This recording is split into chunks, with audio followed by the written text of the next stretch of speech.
Kerajaan Pajajaran. Kerajaan Pajajaran atau Kerajaan Sunda merupakan kerajaan Hindu yang terletak di Parahyangan Sunda. Pakuan berasal dari kata Pakuwuan yang mengartikan sebuah kota. Di masanya, para masyarakat Asia Tenggara terbiasa untuk menyebut sebuah kerajaan dengan nama ibu kota, dan dari beberapa catatan yang ditemukan, Kerajaan Pajajaran dibangun pada tahun 923 oleh Srijaya Bupati seperti yang ada pada sebuah prasasti Sang Hyang Tapak tahun 1030 Masehi berlokasi di Kampung Pangcalikan dan juga Bantar Muncang, tepi Sungai Citatih, Cibadak, Sukabumi. Sejarah Kerajaan Pajajaran. Dari segi geografisnya, Kerajaan Pajajaran ada di Parahyangan Sunda dan Pakuan menjadi ibu kota Sunda sudah tercatat oleh Tom Perez tahun 1513 Masehi dalam The Suma Oriental. Di sini tertulis jika ibu kota kerajaan Sunda memiliki sebutan Dayo atau Dayah yang membutuhkan waktu 2 hari perjalanan dari Kalapa yang sekarang menjadi Jakarta. Sebelum didirikannya Kerajaan Pajajaran, ada beberapa kerajaan yang sudah terlebih dahulu didirikan, yakni Kerajaan Tarumanegara, Kerajaan Sunda, Kerajaan Galuh dan juga Kerajaan Kawali. Kerajaan Pajajaran ini tidak bisa dilepaskan dari beberapa kerajaan tersebut sebab Pajajaran merupakan kerajaan lanjutan dari beberapa kerajaan tersebut. Dalam sejarah tertulis jika pada akhir tahun 1400-an, Majapahit kondisinya semakin lemah dan pemberontakan serta perebutan kekuasaan di antara saudara terjadi berulang kali. Saat jatuhnya Prabu Kertabumi atau Brawijaya V, para pengungsi dari kerabat kerajaan Majapahit mengungsi menuju ibu kota kerajaan Galuh yang berada di Kawali, Kuningan, Jawa Barat. Raden Baribin yang merupakan saudara dari Prabu Kertabumi pun diterima dengan tangan terbuka oleh Raja Dewa Niskala serta menikah dengan Ratna Ayu Kirana yang merupakan salah satu putri Raja Dewa Niskala. Raja juga menikah dengan salah seorang dari keluarga pengungsi rombongan Raden Baribin tersebut. Raja Susuk Tunggal yang berasal dari kerajaan Sunda marah dengan pernikahan Dewa Niskala tersebut. Dewa Niskala dianggap sudah melanggar aturan dan aturan tersebut sudah ada sejak peristiwa Bubat yang berisi jika orang Sunda Galuh tidak boleh dan dilarang menikah dengan orang yang berasal dari keturunan Majapahit. Peperangan hampir saja terjadi dari dua raja yang merupakan besan tersebut. Kedua raja ini menjadi besan sebab Jayadewata yang adalah putra dari Raja Dewa Niskala adalah menantu dari Raja Susuk Tunggal. Peperangan tersebut tidak terjadi lantaran Dewan Penasehat berhasil mendamaikan kedua raja tersebut dengan keputusan akhir jika kedua raja tersebut harus turun dari tahta mereka dan mereka berdua menyerahkan tahta mereka pada putra mahkota yang sudah dipilih. Dewa Niskala memilih Jayadewata, anaknya, untuk meneruskan kekuasaan. Sementara Prabu Susuk Tunggal juga memilih orang yang sama sehingga akhirnya Jayadewata mempersatukan kedua kerajaan tersebut. Jayadewata lalu diberi gelar Sri Baduga Maharaja dan mulai memerintah kerajaan Pajajaran di tahun 1482. Kehidupan perekonomian kerajaan Pajajaran. Masyarakat di zaman kerajaan Pajajaran hidup dengan bercocok tanam, khususnya menggarap ladang yang menghasilkan beras, buah-buahan, sayuran serta lada dan juga mengembangkan di bidang pelayaran serta perdagangan. Kerajaan Pajajaran juga mempunyai 6 pelabuhan penting yakni Sunda Kelapa atau Jakarta, Pontang, Tamgara, Pelabuhan Banten, Cigede dan juga Cimanuk atau Pamanukan. Kehidupan sosial Kerajaan Pajajaran. Kehidupan sosial masyarakat di Kerajaan Pajajaran merupakan para seniman seperti penari, pemain gamelan serta badut dan juga golongan petani serta perdagangan. Sementara untuk golongan masyarakat yang tidak baik adalah tukang rampas, copet, perampok dan maling. Kehidupan budaya Kerajaan Pajajaran. Yang mempengaruhi kehidupan dari sektor budaya Kerajaan Pajajaran adalah agama Hindu serta beberapa peninggalan seperti prasasti, jenis batik, kitab cerita Parahyangan dan juga kitab Sangyang Siskanda. Raja-raja Kerajaan Pajajaran. Raja pertama, Sri Baduga Maharaja berkuasa tahun 1482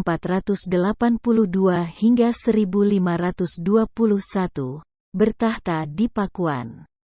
Raja kedua, Surawisesa berkuasa tahun 1521 hingga 1535, bertahta di Pakuan. Raja ketiga, Ratu Dewata berkuasa tahun 1535 hingga 1543, bertahta di Pakuan.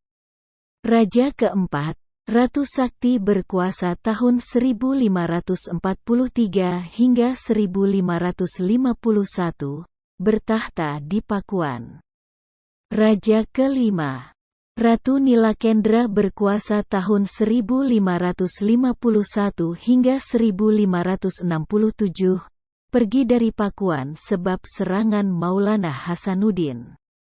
Raja keenam, Raga Mula atau Prabu Surya Kencana berkuasa tahun 1567 hingga 1579. Bertahta di Pandegelang. Puncak kejayaan Kerajaan Pajajaran. Di masa pemerintahan Sri Baduga Maharaja, Kerajaan Pajajaran mencapai masa kejayaannya dan ini menjadi alasan yang sering dikatakan masyarakat Jawa Barat jika Sri Baduga atau Siliwangi merupakan seorang raja yang tidak pernah purna dan selalu hidup abadi di hati serta pikiran para masyarakat Jawa Barat. Maharaja tersebut membangun sebuah karya besar yakni talaga dengan ukuran besar bernama Maharena Wijaya serta membuat jalan untuk menuju ke ibu kota Pakuan serta Wanagiri. Ia juga memperkuat pertahanan ibu kota serta memberikan desa perdikan untuk semua pendeta beserta pengikutnya sehingga bisa menyemangati kegiatan beragama dan dijadikan penuntun kehidupan para rakyat. Sang Maharaja juga kemudian membangun kabini hajian atau kaputren, kesatriaan atau asrama prajurit, menambah kekuatan angkatan perang. Mengatur untuk pemungutan upeti dari para raja di bawahnya dan juga menyusun undang-undang kerajaan. Pembangunan juga bisa dilihat dalam prasasti Kabantenan dan juga batu tulis yang mengisahkan juru pantun dan juga penulis babat yang masih bisa dilihat hingga sekarang. Sementara sebagian lagi sudah hilang. Kedua prasasti dan juga cerita pantun serta kisah babat tersebut diketahui jika Sri Baduga sudah memberi pertintah untuk membuat wilayah perdikan. Membuat talaga Maharena Wijaya, memperkuat ibu kota, membuat pagelaran, membuat kabini hajian, membuat kesatriaan, membuat pamingten, memperkuat angkatan perang dan juga mengatur upeti untuk para raja yang berada di bawahnya. Kehancuran Kerajaan Pajajaran. Kerajaan Pajajaran akhirnya hancur di tahun 1579 karena serangan kerajaan Sunda lain yakni Kesultanan Banten. Kerajaan Pajajaran berakhir dengan dibawanya Palangka Sriman Sriwacana dari Pakuan Pajajaran menuju Keraton Surosowan yang berada di Banten oleh pasukan Maulana Yusuf. Batu sebesar 200 kali 160 kali 20 cm tersebut dibawa menuju Banten sebab tradisi politik membuat Pakuan Pajajaran tidak bisa menobatkan raja yang baru dan menjadi pertanda jika Maulana Yusuf merupakan penerus dari kerajaan Sunda yang sah sebab buyut perempuannya adalah Putri Sri Baduga Maharaja. Palangka Sriman Sriwacana ini bisa dilihat di depan bekas Keraton Surosowan di daerah Banten dan masyarakat Banten menyebutnya dengan Watu Gilang yang berarti mengkilap dan memiliki arti yang sama dengan Sriman. Sesudah terjadi persekutuan dari Kesultanan Demak dan juga Cirebon, ajaran agama Islam mulai memasuki Parahyangan dan menimbulkan keresahan untuk Jayadewata dan kemudian ia membatasi pedagang Muslim yang masuk di pelabuhan kerajaan Sunda supaya pengaruh Islam terhadap pribumi bisa diperkecil. Akan tetapi nyatanya pengaruh agama Islam jauh lebih kuat dan Pajajaran akhirnya memutuskan untuk berkoalisi dengan Portugis agar bisa mengimbangi Kesultanan Demak dan juga Cirebon. Pajajaran lalu memberikan kesempatan untuk perdagangan bebas di pelabuhan kerajaan Pajajaran dengan imbalan berupa bantuan militer jika Kesultanan Demak dan Cirebon menyerang Pajajaran. Kekuasaan dari Pajajaran akhirnya jatuh ke Kesultanan Banten di tahun 1524 dan pasukan Demak yang bergabung dengan Cirebon mendarat di Banten dan ajaran Islam yang dibawa para pendatang pun menarik perhatian dari masyarakat sampai ke pedalaman Wahenten Girang. Sunan Gunung Jati memberikan petunjuk untuk anaknya yakni Maulana Hasanuddin agar membangun sebuah pusat pemerintahan di daerah Wahanen Girang serta membangun kota di pesisir sehingga akhirnya terbentuk Kerajaan Banten. Tahun 1570, Maulana Yusuf naik tahta dan menjadi Raja Banten menggantikan sang ayah yakni Maulana Hasanuddin. Ia meneruskan ekspansi menuju pedalaman Sunda serta akhirnya berhasil mengalahkan Pakuan Pajajaran. Tahun 1527, pelabuhan Sunda Kelapa juga jatuh ke pasukan Islam yang membuat Pajajaran dan Portugis menjadi terputus sehingga kerajaan Pajajaran semakin melemah. Sedangkan Prabu Ratu Dewata yang memerintah dari tahun 1535 sampai dengan 1543 juga tidak menjalankan pemerintahan dengan baik dan lebih mengutamakan menjadi pendeta yang menyebabkan rakyat menjadi terabaikan.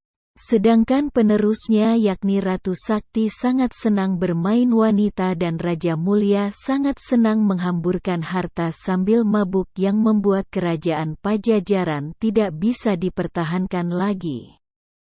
Maulana Yusuf menjadi penerus kekuasaan Sunda yang sah sebab diperkuat juga dengan garis keturunan yang dimilikinya yakni cicit dari Sri Baduga Maharaja, raja pertama dari kerajaan Pajajaran. Sesudah berhasil dikalahkan Banten, beberapa punggawa istana pindah dan menetap di Lebak dan hidup di pedalaman sambil terus memakai cara kehidupan Mandala yang ketat dan kelompok masyarakat ini masih ada sampai sekarang yang dikenal dengan suku Baduy. Peninggalan sejarah kerajaan Pajajaran. Selain naskah babat, kerajaan Pajajaran juga memiliki beberapa peninggalan lain yang masih bisa kita lihat hingga sekarang. 1. Prasasti Cikapundung. Prasasti Cikapundung ditemukan oleh warga di sekitar Sungai Cikapundung, Bandung pada tanggal 8 Oktober tahun 2010. Dalam batu prasasti ini memiliki tulisan Sunda kuno yang menurut perkiraan berasal dari abad ke-14.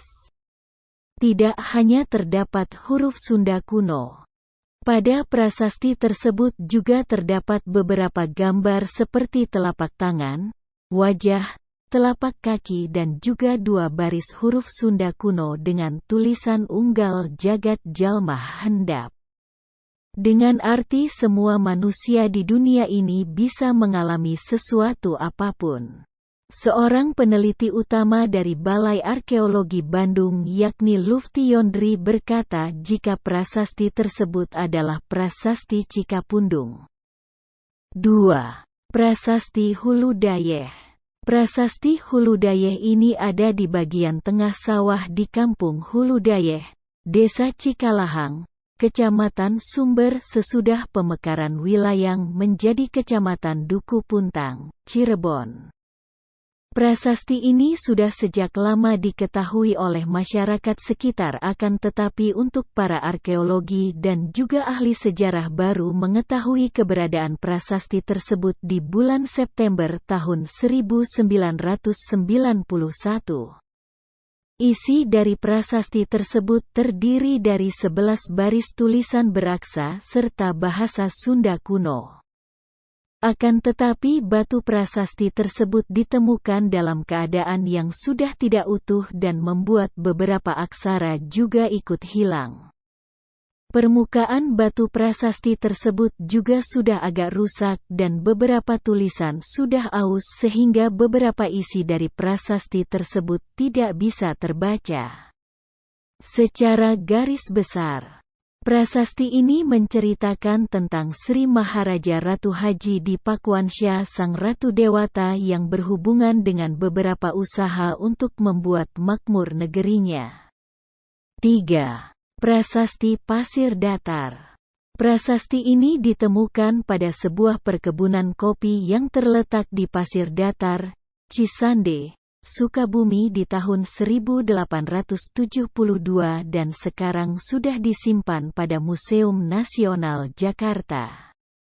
Prasasti ini terbuat dari material batu alah yang masih belum ditranskripsikan hingga saat ini sebab isinya sendiri belum bisa diartikan. 4. Prasasti Perjanjian Sunda Portugis. Prasasti Perjanjian Sunda Portugis merupakan prasasti dengan bentuk tugu batu yang berhasil ditemukan tahun 1918 di Jakarta. Prasasti ini menjadi tanda dari perjanjian Kerajaan Sunda dengan Kerajaan Portugis yang dibuat oleh utusan dagang Kerajaan Portugis dari Malaka dan dipimpin Enrique Leme yang membawa beberapa barang untuk diberikan pada Raja Samian atau Sang Hyang, yakni Sang Hyang Surawisesa, seorang pangeran yang menjadi pimpinan utusan Raja Sunda.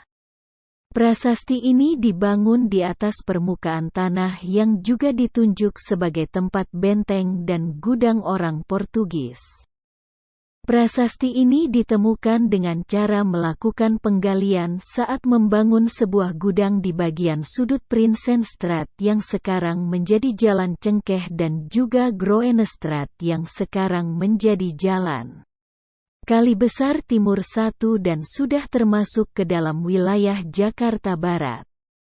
Sedangkan untuk replikanya sudah dipamerkan pada Museum Sejarah Jakarta.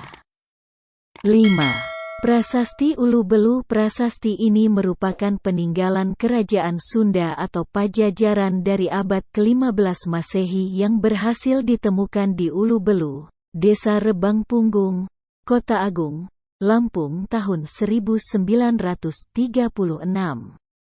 Walau ditemukan di Lampung, Sumatera Selatan, akan tetapi para sejarawan menduga jika aksara yang dipergunakan pada prasasti ini merupakan aksara Sunda kuno yang merupakan peninggalan dari Kerajaan Pajajaran tersebut.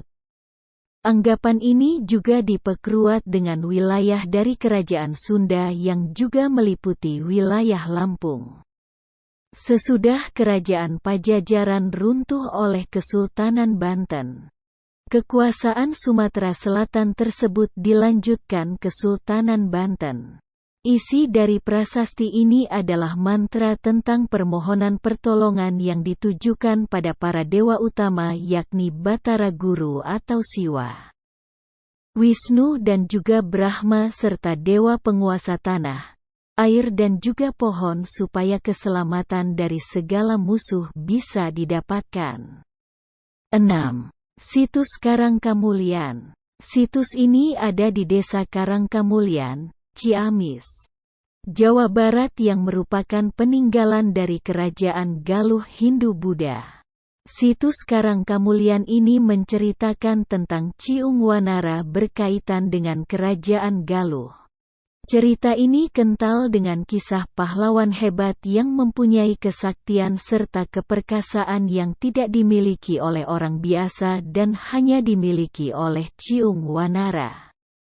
Dalam area sekitar 25 hektar tersebut tersimpan berbagai benda mengandung sejarah mengenai Kerajaan Galuh yang kebanyakan berupa batu. Batu-batu tersebut tersebar dengan berbagai bentuk dan beberapa batu yang ada di dalam bangunan strukturnya terbuat dari tumpukan batu dengan bentuk yang hampir serupa dan bangunan mempunyai sebuah pintu yang membuatnya tampak seperti sebuah kamar. Batu-batu tersebut mempunyai nama dan kisah yang berbeda-beda. Nama-nama tersebut diberikan oleh masyarakat sekitar yang diperoleh dengan cara menghubungkan kisah Kerajaan Galuh seperti pangcalikan atau tempat duduk, tempat melahirkan, lambang peribadatan, cikahuripan dan juga tempat sabung. 7. Prasasti Kebon Kopi 2. Prasasti yang memiliki nama lain Prasasti Pasir Muara merupakan peninggalan dari Kerajaan Sunda Galuh yang ditemukan tidak jauh dari Prasasti Kebon Kopi yang adalah peninggalan dari Kerajaan Tarumanegara. Namun prasasti ini hilang karena dicuri pada sekitar tahun 1940-an. Seorang pakar bernama F.D.K. Bos pernah mempelajari prasasti tersebut dan menuliskan jika dalam prasasti terdapat tulisan bahasa Melayu kuno yang menceritakan tentang seorang Raja Sunda menduduki tahtanya kembali dan menafsirkan angka tahun kejadian bertarikh 932 Masehi. Prasasti ini ditemukan di Kampung Pasir Muara, Desa Ciaruten Ilir, Cibung Bulang, Bogor, Kabupaten Bogor, Jawa Barat abad ke-19 saat tengah dilaksanakan penebangan hutan untuk dibuat lahan kebun kopi dan prasasti ini ada di sekitar 1 kilometer dari batu prasasti kebun kopi yakni Prasasti Tapak Gajah. 8. Prasasti Batu Tulis. Prasasti batu tulis diteliti tahun 1806 yakni dengan pembuatan cetakan tangan Universitas Leiden di Belanda. Pembacaan pertama dilakukan oleh Friedrich pada tahun 1853 dan hingga tahun 1921 sudah terhitung 4 orang ahli yang juga meneliti isi dari prasasti batu tulis tersebut. Akan tetapi Cornelis Marinus Pleyte menjadi satu-satunya orang yang lebih mengulas tentang lokasi dari Pakuan, sedangkan peneliti lain lebih fokus dalam mengartikan isi dari prasasti. Penelitian dari Pleyte itu dipublikasikan pada tahun 1911 dan di dalam tulisannya yakni Het Jartel Opn Batu Tulis Nabij Buitenzok dan jika diartikan menjadi angkat tahun pada batu tulis dekat Bogor. Pleyte memberi penjelasan war alle legenden, zoowel als de meer geloofwaardige historische berichten. Het huidige dorp J Batu Tulis, als plaats waar eenmaal Pajajaran's Koningsbrug stond. Aanwijzen, kwam het er alleen nog op aan. Naar enige precisering in deze tetrachten, yang berarti dalam legenda dan juga berita sejarah yang lebih dipercaya. Kampung Batu Tulis menjadi tempat puri kerajaan Pajajaran dan masalah yang ditimbulkan hanya dengan menelusuri letak yang benar. Pleyte mengatakan puri identik dengan kota kerajaan dan Kadatuan Sri Bima Narayana Madura Suradipati dengan Pakuan adalah kota Babat Pajajaran menggambarkan jika Pakuan dibagi menjadi dalam kita atau jero kuta, dan juga Jawi kita atau luar kuta, yang berarti kota dalam dan kota luar. Plaete juga menemukan benteng tanah di jero kuta yang sekarang berada di daerah Sukasari, pertemuan Jalan Siliwangi dengan Jalan Batu Tulis dan letak keraton diduga berada di sekitar Batu Tulis. Laporan yang diberikan oleh Adolf Winkler tahun 1690 disebutkan jika di Batu Tulis, ia menemukan lantai berbatu yang tersusun sangat rapi dan dengan penjelasan orang yang mengantarnya. Itulah letak dari istana kerajaan yang diukur dari lantai sampai ke arah Paseban Tua ditemukan 7 pohon beringin, akan tetapi lokasi pastinya masih menjadi sebuah misteri hingga sekarang. Sesudah Raja Pajajaran pindah menuju Pakuan, pemerintahan di Galuh Kawali dipimpin Prabu Ningratwangi dengan masa pemerintahan dari tahun 1428 sampai 1501 mewakili sang kakak Sri Baduga Maharaja. Sesudah itu pemerintahan Galuh dipimpin Prabu Jayaningrat periode 1501 sampai dengan 1528 dan ia merupakan Ratu Galuh terakhir sebelum kerajaan runtuh dan ditaklukkan oleh Kesultanan Cirebon. Demikian ulasan lengkap tentang sejarah Kerajaan Pajajaran lengkap yang bisa kami berikan. Semoga bisa menambah informasi seputar sejarah khususnya kerajaan di tanah air.